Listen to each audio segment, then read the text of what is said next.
All right, so I'm going to be honest with you. When I first saw this VPN tier list, it's a lot It to is. take in. I was kind of overwhelmed. Yeah. Honestly, I just want to know which VPN is going to, you know, keep my data safe and let me stream, without all the buffering. That's it. That's the goal. Yeah. It's a jungle out there, but Yeah. big list. It's going to help you kind of hack through it all. Okay, I like that a lot. So where do we even begin with something like this? I see all these tiers, Yeah. scores. It can be a lot. It is, yeah. But you said it yourself. You want safety and you want to stream. Right. That tells us what we should be looking at. Makes sense to me. So should I just be looking for the VPNs with the highest score? NordVPN is at the top, right? Yeah. With a 97. It's looking good up there. So does that mean it's automatically the best for everyone? Well, not necessarily. It's like looking at a menu and just ordering the most expensive thing. Sure, it could be amazing, but what if you want something simpler? Or maybe you've got, I don't know, like a dietary need. Right, okay. I see where you're going with this. It's about the right fit Exactly. for your needs. Yeah. And not just the score. It's not just a ranking, this list. It goes deeper. Okay. Like whether a VPN supports WireGuard, Okay, what is? which is a super fast and secure protocol, Gotcha. or whether it offers split tunneling. Hold on. Split tunneling, what is that? It's pretty cool. So imagine you want to watch US Netflix, Okay. but you also want to, access your local bank securely. Split tunneling lets you choose which apps use the VPN and which ones just connect directly. Right. Best of both worlds. So I could be streaming shows from another country, but my bank app would still be connected to my local bank. Exactly. No more switching back and forth or worrying about security. Okay, that's useful. I'm seeing how this is more than just a simple ranking. It's like a cheat sheet for all these different features and, how they actually benefit me. Exactly. You mentioned you want to stream. This list actually tests how well each VPN unblocks popular streaming platforms. Oh, really? Like Netflix, BBC iPlayer, all the others. So some VPNs are better for streaming than others? Oh, yeah, absolutely. Some are champs, some struggle. Wow. It's making me realize I've been way too passive about choosing VPNs in the past. Like I just go with whatever's popular or has a flashy ad. It happens, but this is how you take control. Okay. All right, so we've talked about streaming and some of these cool features. What about the privacy stuff? Right. That's a big concern for me. Yeah, that's where the privacy audit section of this list comes in. Okay. It dives deep into things like a VPN's no logs policy, which basically means they don't keep records of your activity. So even if someone asked them for my data, they wouldn't have anything to hand over. Ideally, that's how it should work. Right. But this list also looks at the transparency of the VPN's leadership, or whether they've been independently audited, and if they've had any data leaks. So it's not just about taking their word for it. Nope. It's like checking someone's references Okay. before you hire them. That's a helpful analogy. So I'm starting to get the bigger picture now. This list isn't about finding the best VPN. It's about understanding my priorities. Exactly. And then using this list as a guide. Right. Okay. That's exactly how we're going to approach this, right? That's the plan. We'll explore different tiers, talk about the features that matter to you, and hopefully you'll feel empowered. To choose a VPN that aligns with my needs. That's it. I'm already feeling way more confident. So let's get into it. I see NordVPN, Surfshark, and Hi.me are, leading the pack here. They're looking good. NordVPN's got that 97. But there's something about Surfshark merging with NordVPN, right? Right. It wasn't a typical acquisition, though. It was more like a partnership where they maintain both brands. It's been interesting to see how that's played out, especially with features and pricing. Right. But before we get into specific VPNs, let's talk about the scoring system. Sounds good. Break it down for me. They've used a bunch of categories, not just speed tests. Okay. I mean, those are helpful, but Yeah. let's be honest, sometimes they can be misleading. Yeah, I think we've all been tricked by a speed tester, too. Oh, yeah, definitely. Happens all the time. So in addition to speed, they factored in things like pricing, Okay. because budget is important, Right. features, privacy audits, customer support, and even the user experience of the app. Okay, so they've really thought of everything. I'm seeing some scores for GI appearance and usability. Exactly, because what good is a VPN if it's a nightmare to use? And then they've got a category for streaming, which, as we talked about, is important to you. This is great. I'm already feeling way more informed.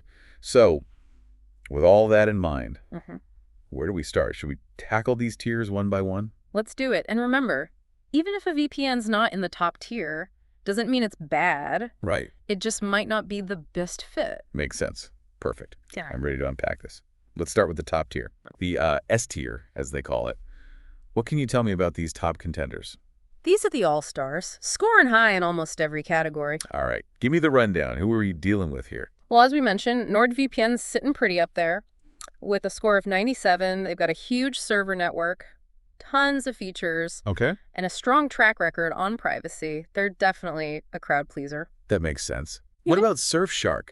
I remember they were kind of rising star a while back, offering a ton of value for the price. They still do. And remember that merger with NordVPN we talked about? Yeah. That's actually boosted their score even higher. Oh, wow. They've integrated some of NordVPN's strengths, like their server network, Okay. but they've maintained their own features. And pricing... So they're like the dynamic duo of the VPN world. Exactly. And then we've got Hide.me, which you might not be as familiar with. They're a bit more under the radar. But they consistently score high on those privacy and security audits. So if those are your top priorities, they're a solid choice. So even within the top tier, there are different strengths to consider. Absolutely. It's not just about the highest overall score. It's about digging deeper and seeing which one aligns best with what you're looking for. So say I'm, I don't know, someone who's really budget conscious. Okay. But I still want, like, a decent level of privacy and security. Right. Exactly. Should I just skip the S tier altogether? Head straight for the bargain bin? Yeah. Is that what I should do? Not so fast. There are some really strong contenders in the A tier that offer a great balance of features and affordability. Oh, interesting. So you're saying I don't have to sacrifice quality to save a few bucks? Not at all. In fact, some of the VPNs in this tier actually outperform some of the bigger names in specific areas. Well, I'm intrigued. Who are we talking about here? Well, one that comes to mind is Mullvad. They have a super simple pricing structure. Okay. Just a flat fee. Every month. I like the sound of that already. No. Complicated tiers or hidden fees. Right. Exactly. And they're known for their strong commitment to privacy. They've even gone so far as to accept cash payments. Wow. If you want to remain completely anonymous. They're serious about this stuff. Right. But are they going to, like, you know, skimp on features? Yeah. Just to keep that price low? Not really. They might not have all the bells and whistles of some of those S-tier VPNs, but they cover all the essentials. Strong encryption, a no-logs policy, and they support a wide range of devices. So they're like the minimalist's choice. Exact quality. Without all the extra fluff. Exactly. And if you're looking for a VPN that excels at unblocking streaming services, private internet access, or PIA as it's commonly known, is another solid option in the A tier. Okay, I've heard of them. Yeah, they're pretty popular, right? They are, and for good reason. They have a massive server network, which is great for finding fast connections. And they've been consistently good at unblocking Netflix, BBC iPlayer, and other streaming platforms. So if I'm a streaming fanatic, PIA might be the way to go. They're definitely worth a look. And they also offer a feature called a kill switch. Okay. Back up for a second. What's a kill switch? Basically a safety net. If your VPN connection ever drops, for whatever reason, the kill switch will automatically block your internet access, preventing your real IP address or location from being exposed. Wow, that's pretty crucial. I never realized how vulnerable I was if my VPN connection dropped. It's definitely something to consider, especially if you're using public Wi-Fi or accessing sensitive information online. Right, okay. And speaking of security, another interesting VPN in the A tier is Proton VPN. Proton VPN. And you might recognize the name from Proton Mail. Oh, right.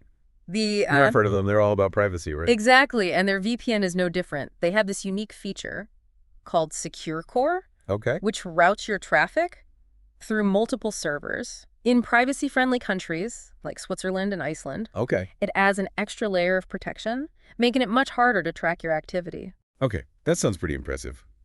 All this talk about different features and tiers, it's a lot to keep track of. I'm starting to see why people... I get it. Just stick with the big names. It can be overwhelming. Even if they might not be the best fit. It's almost like choosing a VPN is a job in itself. It can feel that way, but that's why this list is so valuable. It breaks it down into digestible chunks Yeah. and highlights the VPNs worth your attention, Okay. even if you've never heard of them. So maybe instead of feeling overwhelmed, I should be excited about all these options. Exactly. Think of it like this.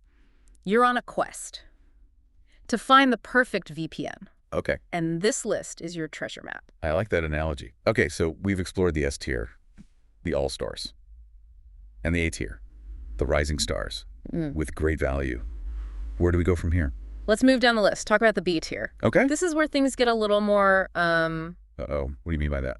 well, the VPNs in this tier are a mixed bag. Some of them are actually pretty decent, offering a good balance of features and price. But they might have a few quirks or drawbacks that hold them back. Okay, so I need to be a bit more discerning here. Exactly. Not just assume that everything in the B tier is automatically bad. It's all about understanding the trade-offs.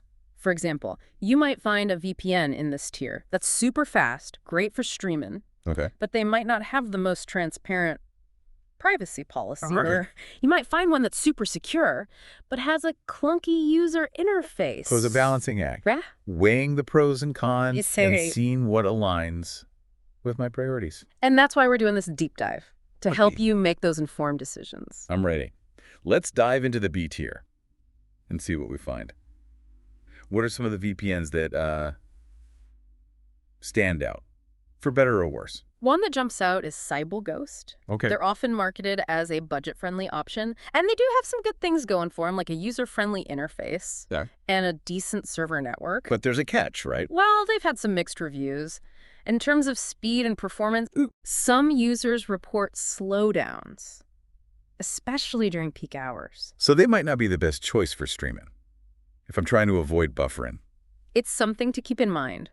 And they haven't been as transparent as some other VPNs about their login policies, which can be a concern Right. for privacy-conscious users. Okay, so that's a good example of what you were talking about earlier, weighing the pros and cons. Exactly. And seeing if those trade-offs are worth it. Right. Another one that kind of falls into this category is VPR VPN. VPR VPN. Okay. They've been around for a while. Yeah. And they have a solid reputation for security. Okay. But they're a bit pricier than some of the other options in the B tier. So if I'm on a tight budget, there might be better choices. Potentially, yeah. Yeah. Especially if you're not looking for all the advanced features that VPR VPN offers. All right, so we're seeing some recurring themes here. Speed, privacy, pricing, and features, all playing a role in how these VPNs are ranked. It's a lot to juggle. It is, but it's also empowering. Once you understand these key factors, you can start making more informed choices. And remember, this list is just a starting point. Right. It sparked a conversation. And now you can go deeper into the VPNs that pique your interest. That's a great way to put it. This isn't about blindly following a ranking. It's about using this knowledge to guide Exactly. my own research. And don't be afraid to experiment. Most VPNs offer free trials Oh, or money-back guarantees, so you can try them out yeah. and see how they perform. Okay, so try before you buy. That's good advice. Now, Yeah. before we wrap up, I got to ask about, the bottom of the barrel, Okay. the VPNs that landed in the C tier, and below, what are we dealing with there? This is where you really need to proceed with caution. These are VPNs that have some serious red flags. Yep. Whether it's a history of data leaks, poor performance, or a lack of transparency about their practices. So are these the ones that I should just avoid altogether? I would generally say yes. There are so many good VPN options out there. Right. There's no need to risk your privacy. With a VPN that has a questionable track record. That makes sense. Yeah. Like you said earlier, there's no such thing as a free lunch Exactly. when it comes to online privacy. And sometimes paying a little extra for a reputable VPN is worth the peace of mind. Okay, so we've covered a lot of ground here. From the all-star S-tier VPNs to the ones that are, best avoided. I feel like I have a much better understanding I'm glad to hear that. of the VPN landscape now. And remember, this is just the beginning of your VPN journey. Okay. The best VPN for you is the one that fits your needs Right. and priorities. That's a great takeaway. It's not about finding the best VPN in the world. It's about finding the best VPN. Exactly. There's me. So go out there, do your research, and choose wisely. Your digital self will thank you for it. Couldn't have said it better myself. Thanks for taking this deep dive with me. My pleasure. I feel like I'm finally ready to level up my online privacy and security. And remember, If you ever have any questions or need help navigate in this VPN jungle, you know where to find me.